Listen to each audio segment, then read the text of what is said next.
And Jacksonville leaders now have a new tool that can help identify the areas that are going to flood the most in Jacksonville and what solutions are needed to improve drainage. Now, you might remember parts of San Marcos saw flooding after all that rain we had last week. Atia Collins is on your side. She's been speaking with city officials and joins us live now in San Marco. And Atia, I know you're going to share about that new tool, but also there's some current projects that are ongoing to try and reduce all of the flooding here in Jacksonville. Yes, that's exactly right. One of those projects right here in San Marco, the LaSalle Street Drainage Improvement Project. Now, work is currently underway. They have completed the pump station part of this project, but they're still working on putting in pipes and a new inlet.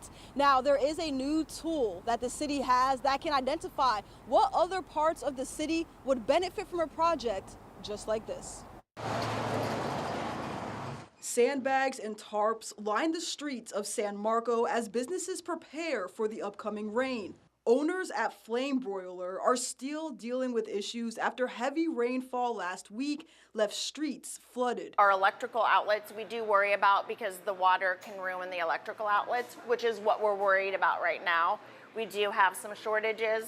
The question on many minds, what is the city doing to improve drainage? For that answer, we turn to the city's chief resilience officer who is working on a new compound flooding analysis. The city has taken on a really big compound flood modeling effort so that we can better understand where this is happening today, where it's going to be exacerbated in the future, and how we can put in place solutions that will help keep the city resilient.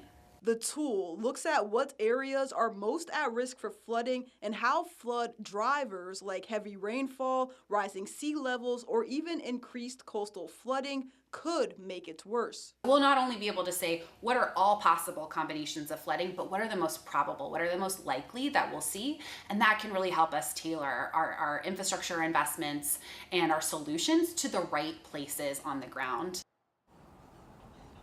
Now, officials tell me that starting next year, they will be able to put in flood scenarios into that model and have output data that they'll use to craft solutions for the whole city of Jacksonville. Here on LaSalle Street, well, this draining project is expected to be totally complete early 2025. Reporting in San Marco, Atia Collins, First Coast News on your side.